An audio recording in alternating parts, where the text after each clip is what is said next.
अब नामकरण के बाद इस एमीन जो वाला जो चैप्टर है इसमें हमारे पास दे रखी है समाव्यवस्था।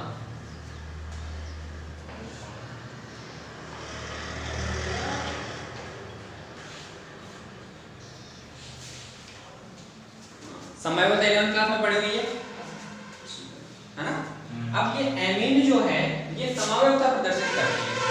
अब समाव्यवस्था प्रदर्शित करती है ये मुख्य रूप से 4 प्रकार की समाव्यवस्था प्रदर्शित करते हैं। त्रिविम समाव्यवस्था की हम बात नहीं कर रहे हैं, फिर रचनात्मक समाव्यवस्था पढ़ रहे हैं।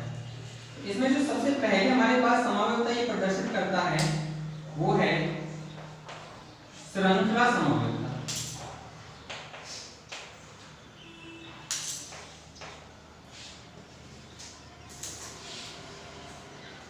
श्रृंखला समाव्यवस्था का मतलब है कि यदि कार्बन की श्रृंखला में जिसमें एमीन समूह जुड़ा हुआ है और वो कार्बन की श्रृंखला परिवर्तित होती है, ये हमारे पास कोई कार्बनिक श्रृंखला है, इस श्रृंखला में ये कार्बन समूह की श्रृंखला जो है बदलती है, तो ऐसी स्थिति में जो यहाँ पर एमीन की जो होगी वो श्रृंखला समाव्यवस्था प्रदर्शित करेगी, यानी कि श्रृंखला में बदलाव हो जाएगा। इसका नाम क्या होगा? 4 कार्बन है, ब्यूटेन एन। यदि इस श्रृंखला को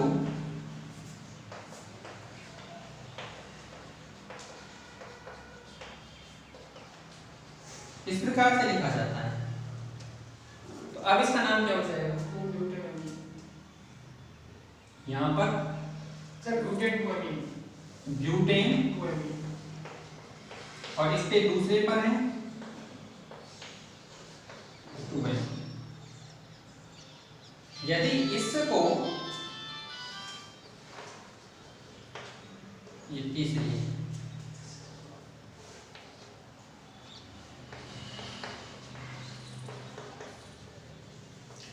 हमने NH2 समूह की स्थिति नहीं बदली है, हमने किसकी स्थिति बदली है? श्रृंखला में कार्बन को बदल रहे हैं तो हमें श्रृंखला परिवर्तित हो रही है। तो यहाँ पर अब इसका नामकरण जो होगा वो हो जाएगा 2-मेथिल नहीं 2-मेथिल प्रोपेन 2n।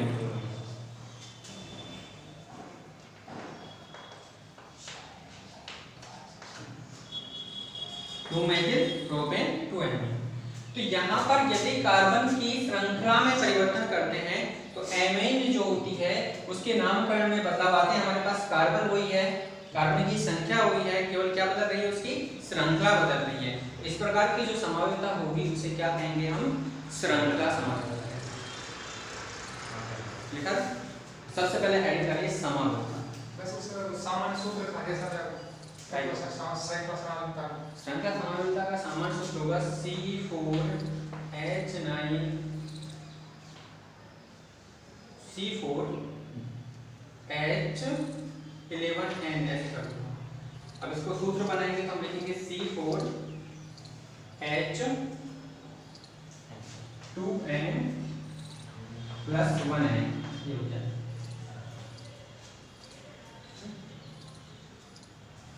देखिए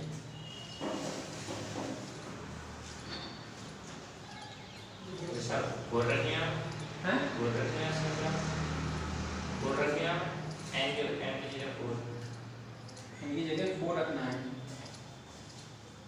सूत्र बनिए सब एन की जगह 4 रखते हैं।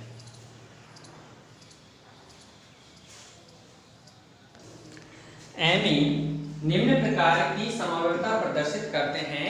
इसमें नंबर 1 एड करना श्रृंखला समाव्यवस्था।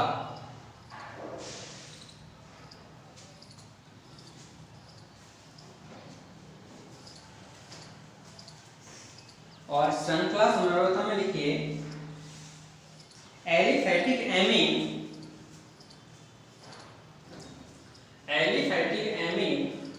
जिनमें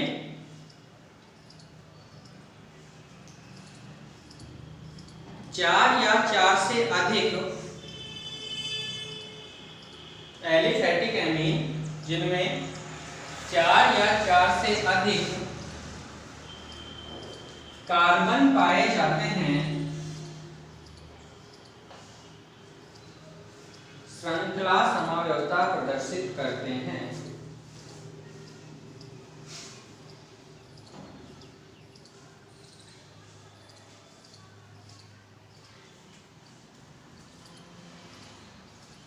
एग्जाम्पल लिख लेना यहाँ पर C4H11N के लिए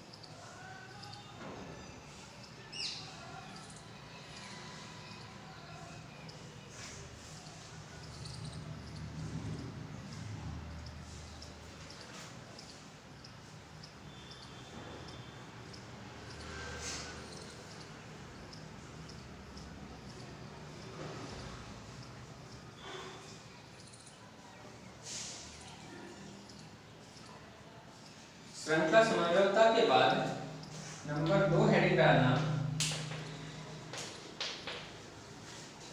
स्थिति समावयवता।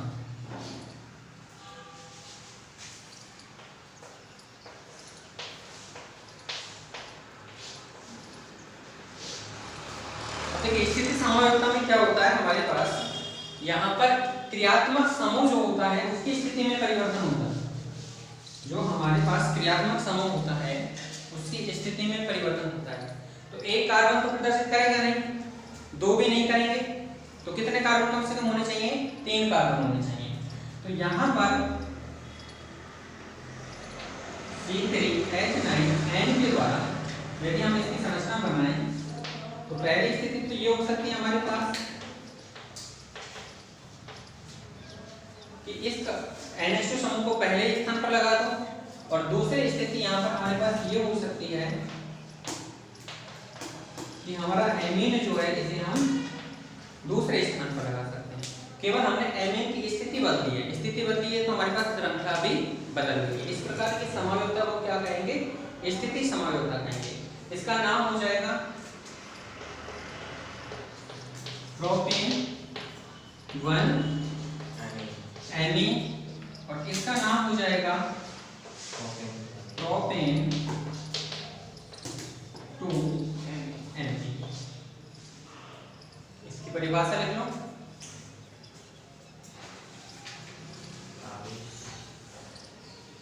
यह है समावयवता,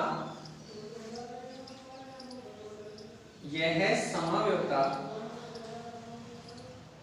कार्बन श्रृंखला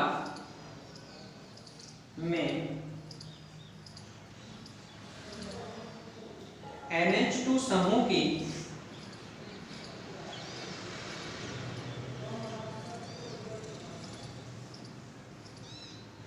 विभिन्न स्थितियों के कारण NH2 समूह की विभिन्न स्थितियों के कारण उत्पन्न होती है।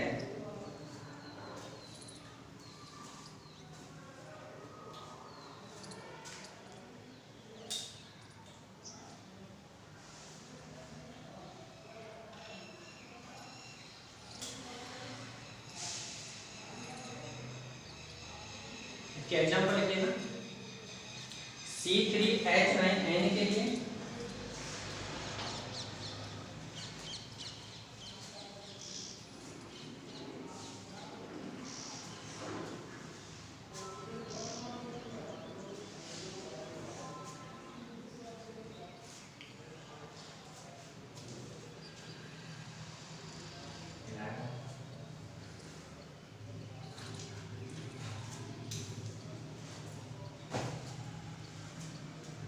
तीसरी जो हमारे पास समावयवता होती है वो होती है क्रियात्मक समूह समावयवता।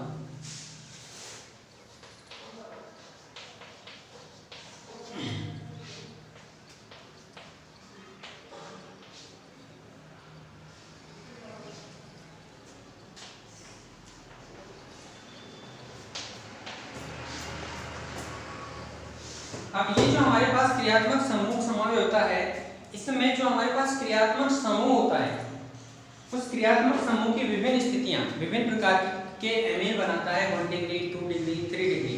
तो उसके आधार पर क्रियात्मक समूह समावेश प्रदर्शित करता है। यहाँ पर भी कम से कम हमारे पास 3 कार्बन होने चाहिए, तब जाके ये हमारा समूह जो है क्रियात्मक समूह समावेश प्रदर्शित करेगा। ये हमारे पास CH3, ये CH2, यदि 2 लेते हैं तो यहाँ रख दिया हमने NH2 को। अब ऐसे लिख लो CH3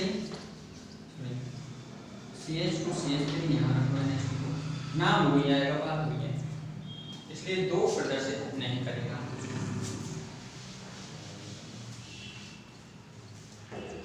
यहाँ पर कार्बन की संख्या हमारे पास 3 है।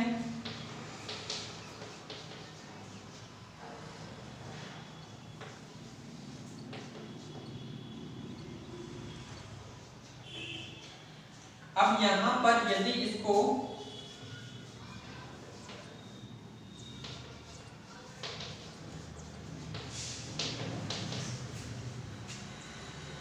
इस प्रकार लिखा जाता है तो ये कौन सा हो गया, 2 डिग्री, ये कौन सा था, 1 डिग्री। और यदि इसको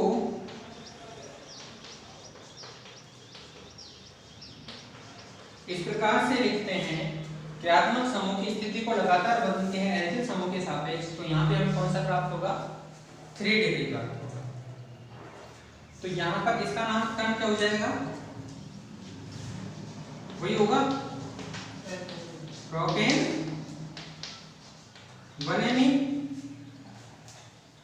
और इसका नाम क्या हो जाएगा, एन मेथिल एथेनएमीन।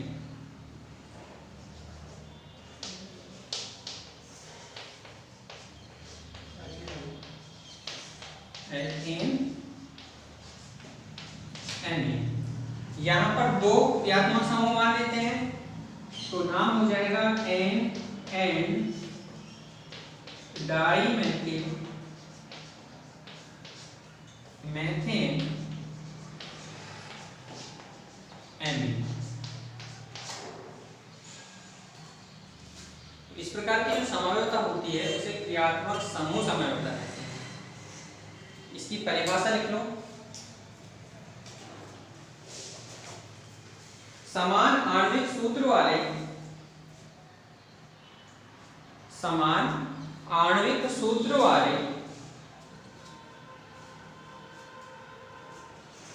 प्राथमिक समान आणविक सूत्र वाले प्राथमिक द्वितीयक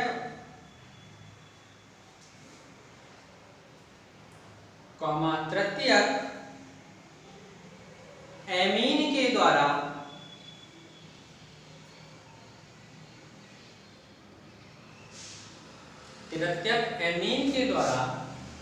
क्रियात्मक समूह समावेशता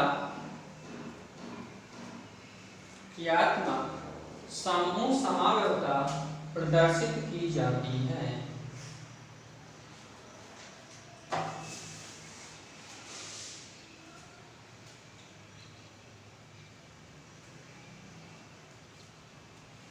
इसके एग्जाम्पल लिखे हुए हैं, लिख लेना।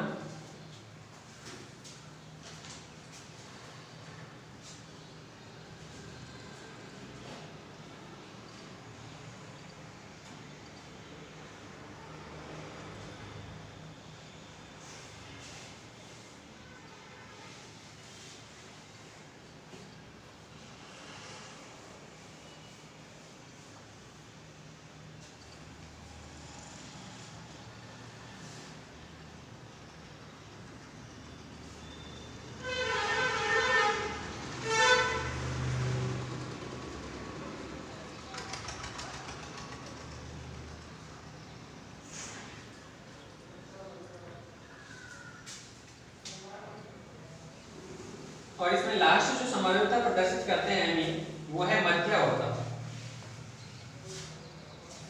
इसके नाम से पता लगता है कि मध्य में क्रियात्मक समूह पाया जाएगा।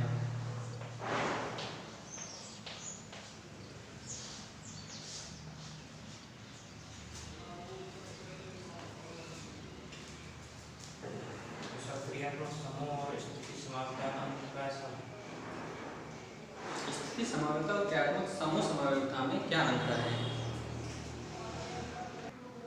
अब ये जो मध्यावयवता है, मध्यावयवता में हमें सीधा पता लग रहा है कि यहाँ पर कार्बन के बीच में NH2 समूह पाया जाता है। कार्बन की श्रृंखला में कहाँ पाया जाएगा? मध्य में पाया जाएगा। अब ये यहाँ पर हो सकता है,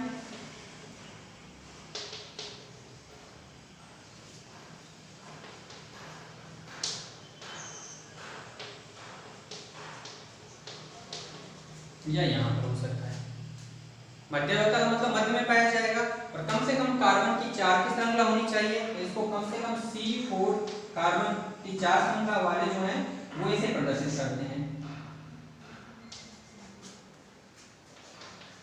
तो यहाँ पर NH2 समूह जो है वो हमारा NH2 समूह या तो इस दोनों कार्बन के मध्य में पाया जाएगा या फिर इधर एक तरफ 3 कार्बन होंगे और एक तरफ 1 कार्बन होगा, उस स्थिति में पाएगा। तो इसको बोला जाता है मध्यावयवता। और ऐसी समावयवता हमारे 2 डिग्री और 3 डिग्री, 1 डिग्री का प्रदर्शित नहीं करेगा क्योंकि वो तो कॉर्नर पे पाया जाता है। केवल जो मध्य में पाए जाने वाले एमीन समूह है वो मध्यावयवता प्रदर्शित करते हैं। तो इतनी सी बात है, वो लिख लीजिए मध्यावयवता।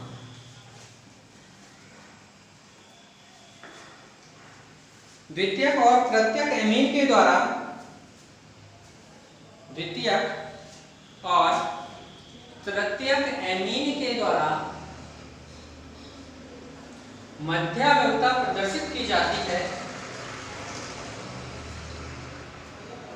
मध्यावयवता प्रदर्शित की जाती है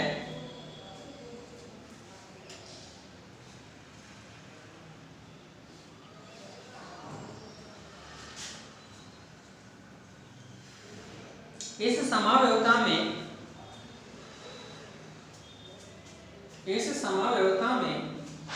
एमीन समूह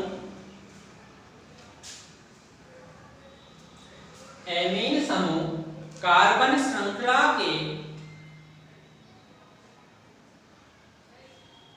इस समावयवता में एमीन समूह कार्बन श्रृंखला के मध्य में उपस्थित होता है।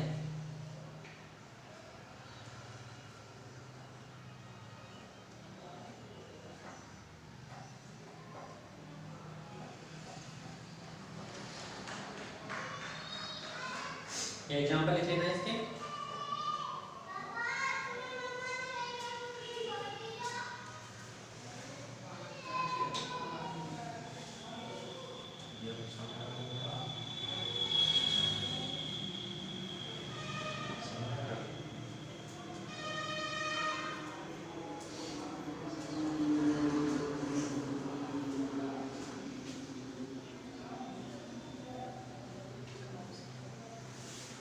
इसके बाद नेक्स्ट नंबर पे आता है एमीनों का निर्माण, प्रिपरेशन ऑफ एमीन।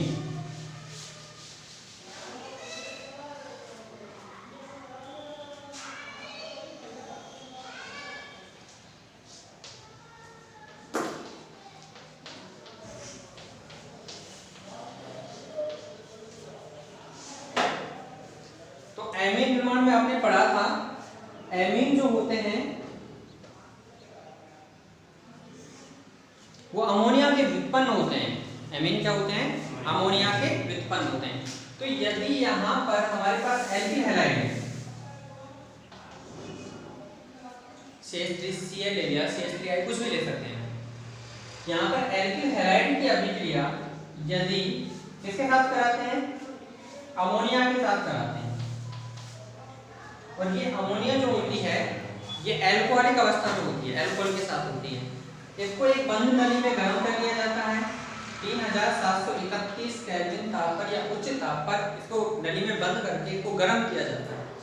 गर्म करने पर यहाँ से एक हाइड्रोजन एक Cl को निकल के लेके बाहर निकल जाता है और यहाँ से जैसे ही HCl बाहर निकलता है हमें एमीन प्राप्त होता है। लेकिन ये अभिक्रिया तब तक होती रहती है जब तक नाइट्रोजन से सभी हाइड्रोजन प्रतिस्थापित नहीं हो जाते हैं। तो सेकंड जो अवस्था होगी वहां पर CH3 NH2 से एल्किल हैलाइड फिर से अभिक्रिया करता है और यहाँ द्वितीयक एमीन का निर्माण करता है। यहाँ पे कैसा था? तो वही सेम बंद नली है, नली के अंदर बंद कर दिया, तापमान वही है और वही सॉल्यूशन भरा हुआ है। तापमान बढ़ा देते निकलेगा सर वो ओरेंज क्या तापमान बढ़ाएंगे वो और भी तो निकलेगा। ये निश्चित तापमान, इसी तापमान पर बिक्री होगी, ये तो सब बात उच्च है। तापमान। अब यहाँ पर जैसे अभिक्रिया लगातार हो रही है, एक अभिक्रिया में अभिकारक से उत्पाद बनते जाते हैं लगातार, और एक बार अभिक्रिया होना स्टार्ट हो जाती है, ताप बढ़ाने पर तो ये होगा इसकी स्पीड बढ़ जाती है। इस अभिक्रिया का तापमान है उच्च तापमान, ये अभिक्रिया कराने के लिए ये तापमान उपयुक्त है। अब यदि और ताप बढ़ाएंगे तो इसकी स्पीड बढ़ जाएगी, गति बढ़ जाएगी। यदि CH3NH CH2 में अभी एक हाइड्रोजन और है इसके पास, तो अभी एक हाइड्रोजन को और निकाल सकते हैं, तो यहाँ पर CH3Cl है। अब हमारे पास सॉल्यूशन है तो उसमें बहुत सारे विलयन है, तो विलयन में हमारे पास बहुत सारे CH3Cl है और बहुत सारे हमारे पास अमोनिया है, NH3 है। तो यहाँ पे ये अभिक्रिया तब तक होती रहेगी जब तक यहाँ से सभी हाइड्रोजन बाहर नहीं निकल जाते हैं और इसको अभी भी शांति नहीं मिलती है। अभी भी क्या करता है, CH3Cl आता है तो लॉन पेयर के साथ बंध बनाता है CH3 and CH3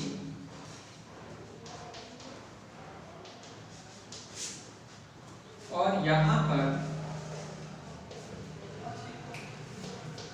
N की कंप्लीट संयोजकताएं जो होती हैं उनके साथ CH3 जो है बंध बना लेता है, इस पर प्लस चार्ज होता है इसलिए इसके साथ Cl- जुड़ जाता है और इसको बोला जाता है अमोनियम लवण। प्लस और माइनस क्या बनते हैं, लवण बनते हैं। तो इस प्रकार लवणों का निर्माण होता है। लेकिन ये जो है औद्योगिक स्तर पर ये अभिक्रिया अधिक उपयुक्त नहीं होती है क्योंकि इसमें एमिनो का मिश्रण प्राप्त होता है और यदि हमें एक प्रकार की एमीन प्राप्त करनी है तो वो उसको पृथक करना मुश्किल हो जाता है, इसलिए प्रायोगिक तौर पर इसका निर्माण इस विधि से कम किया जाता है। यदि यहाँ पर एल्किल हैलाइड अधिक मात्रा में लिए जाते हैं, बहुत अधिक मात्रा में एल्किल हैलाइड है और NH2 कम मात्रा में है, तो यहाँ पर निश्चित है कि प्राथमिक एमीन जो है सर्वाधिक बनता है। इस प्रकार से ये अभिक्रिया होती है। इसको एक बंद नली में गर्म किया जाता है इन दोनों को अल्कोहल के साथ, अल्कोहल विलयन में, और गर्म करने पर हमें एमिनो का मिश्रण प्राप्त होता है। तो पहले इसकी परिभाषा लिख लो। सबसे पहले हेडिंग डाल लेना, एमिनो का निर्माण या विलक्षण। प्लस माइनस कौन से प्लस माइनस? ये प्लस माइनस क्यों है? इसलिए आए हैं कि जब ये लोन पेयर इलेक्ट्रॉन को देगा तो लोन पेयर इलेक्ट्रॉन देने पर इलेक्ट्रॉन देने वाला धनी हो जाता है, उस पर धन चार्ज आता है।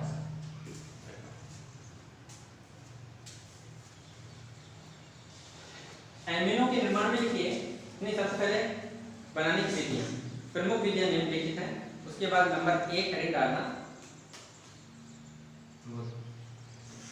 एल्किल हैलाइड होते हैं।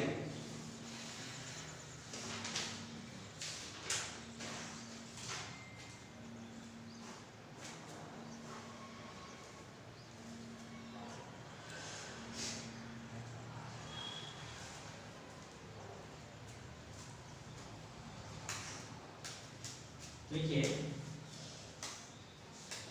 एल्किल हैलाइडों को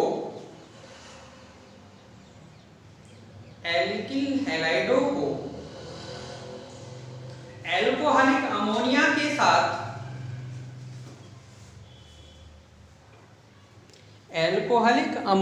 के साथ 3731 केल्विन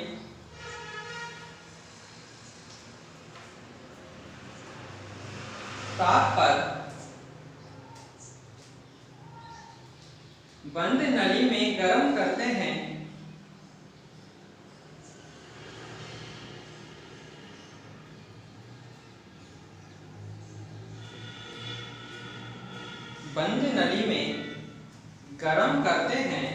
तो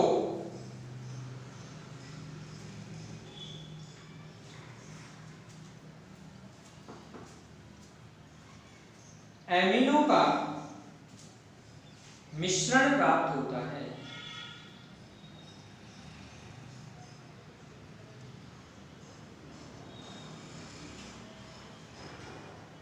एमिनो का मिश्रण का होता है। ये अभी मैंने लिख लेना।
अब यहाँ पर इसके जहाँ पर आपने लिखे ना क्या एल्किल हैलाइड से, तो वहां पर क्वेश्चन लिखना हाफमान अभिक्रिया। इसका नाम होता है हाफमान अभिक्रिया बोलते हैं इसे।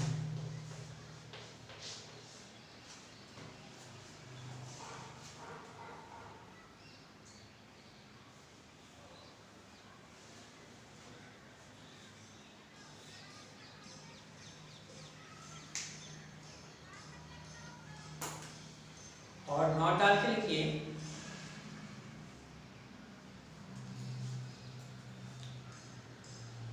यदि एल्किल हैलाइड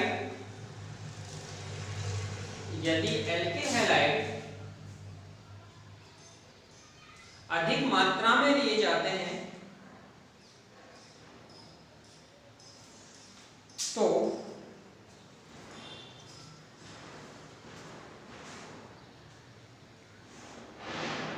मुख्य उत्पाद के रूप में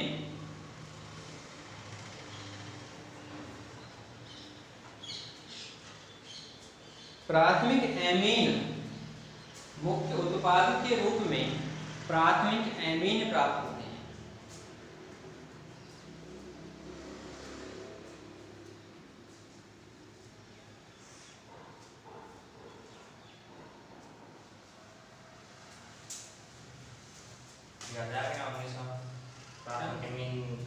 नहीं, मुख्य उत्पाद के रूप में होंगे, लेकिन ये कम मात्रा में होंगे। सबसे ज्यादा प्राथमिक एमीन, उसके बाद ये कम मात्रा में बनेंगे, बहुत कम मात्रा। अमोनिया भी ज्यादा मात्रा में ले ली तो फिर ये सारे मिक्स बनेंगे। इनमें से कौन सा ज्यादा? अमोनिया की अधिक लेने पर यहाँ पे सबका मिश्रण होगा। अब एल्किल हैलाइड अधिक है और अमोनिया का तो प्रथम बढ़ रहा है, तो सीधी सी बात है यदि अमोनिया अधिक लेते हैं और ये कम मात्रा में है तो हमें तीसरा जो है वो सबसे ज्यादा मिलेगा।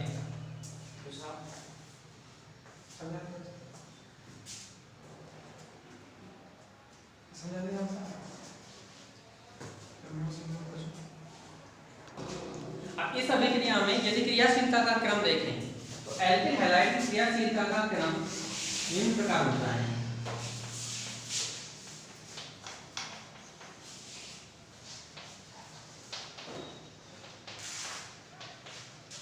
एल्किल हैलाइड की क्रियाशीलता का क्रम, एल्किल हैलाइड की क्रियाशीलता हमें पता है सबसे अधिक क्रियाशील कौन होता है? आरआई क्रियाशील होता है, यानी सूर्य के प्रकाश की उपस्थिति में मुक्त हो जाता है। RBr is greater than RCl। तो ये क्रियाशीलता का क्रम होगा, सबसे अधिक अभिक्रिया ये करेगा, उसके बाद इस प्रकार से क्रम होता है। ये भी लिखेगा इसी में।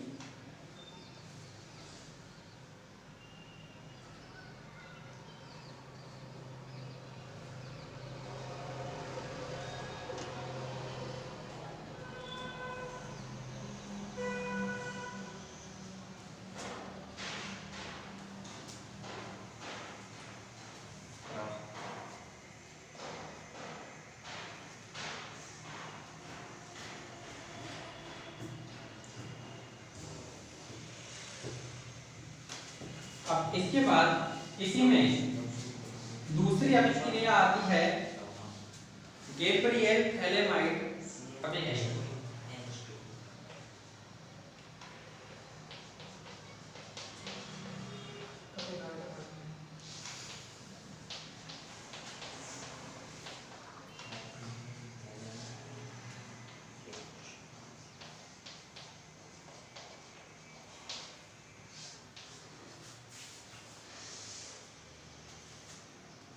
ये जो थैलेमाइड होता है ये थैलिक अम्ल से बनता है, तो इसकी संरचना होती है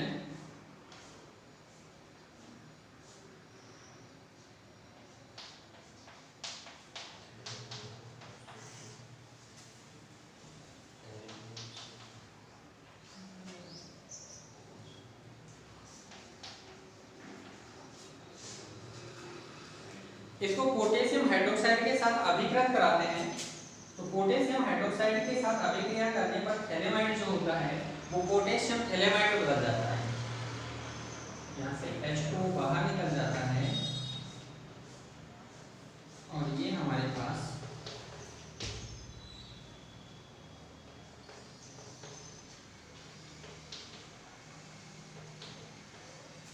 और इसकी अभिक्रिया जब हम कराते हैं एल्किल हैलाइड के साथ, हाँ एल्किल हैलाइड, यहाँ पर पोटेशियम थैलेमाइड की अभिक्रिया कराते हैं C2H5Br के साथ, तो यहाँ से KBr जो है वो बाहर निकल जाएगा और N के साथ का हमारा एल्किल समूह जुड़ जाएगा।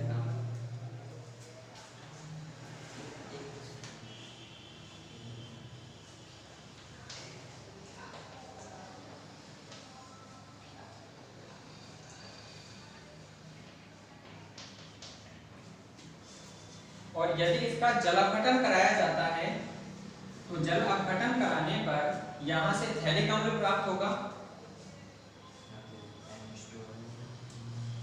और प्राथमिक एमीन का निर्माण होता है।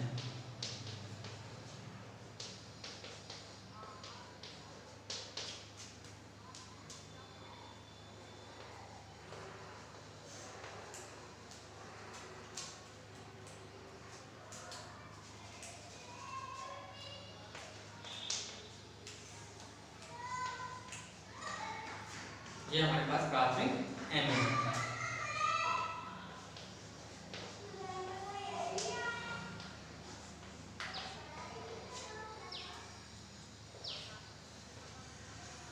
इसको बोला जाता है थैलिक अम्ल। इस अभिक्रिया के द्वारा प्राथमिक एमीन ही बना सकते हैं। तो कौन से एमीन बनेंगे? प्राथमिक एमीन बनते हैं। जब थैलेमाइड की अभिक्रिया पोटेशियम हाइड्रोक्साइड के साथ कराते हैं तो पोटेशियम थैलेमाइड प्राप्त होता है। इस पोटेशियम थैलेमाइड की अभिक्रिया एल्किल हैलाइड के साथ कराने पर प्राप्त उत्पाद के जल अपघटन से हमें प्राथमिक एमीन प्राप्त होता है। देखिए परिभाषा, तो हेडिंग डाल लीजिए गैब्रियल थैलेमाइड अभिक्रिया। मैं इसकी डेफिनेशन लिख लूं। इस विधि से प्राथमिक एमीनों का निर्माण किया जाता है। इस विधि से प्राथमिक एमीनों का निर्माण किया जाता है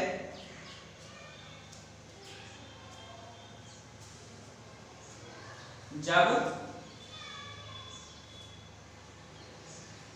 एल्कोहलिक KOH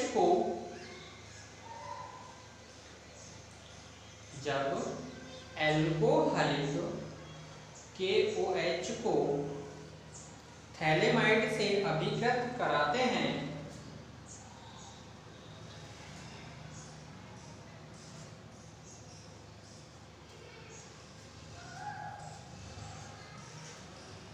तो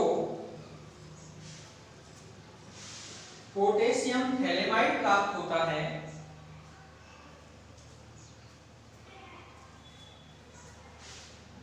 पोटेशियम थैलेमाइड प्राप्त होता है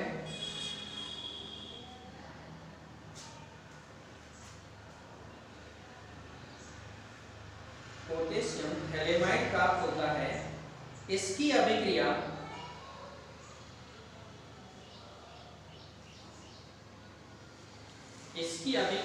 एल्किल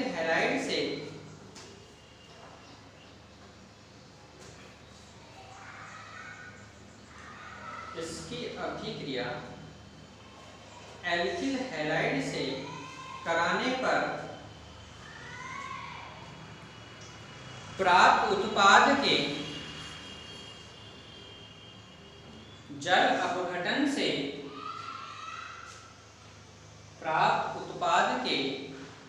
अपघटन से प्राथमिक एमीन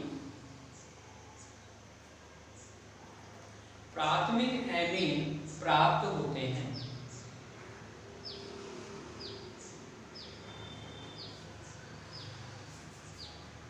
ये अभिक्रिया लिख लेना और इनके यहाँ नाम भी लिख लेना। ये थैलेमाइड होता है,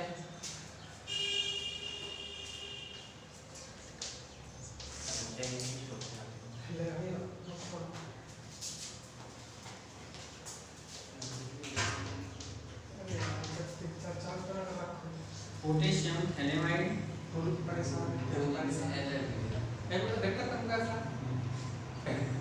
पोटेशियम थैलेमाइड और थैलिक अम्ल प्राप्त होता है। मैं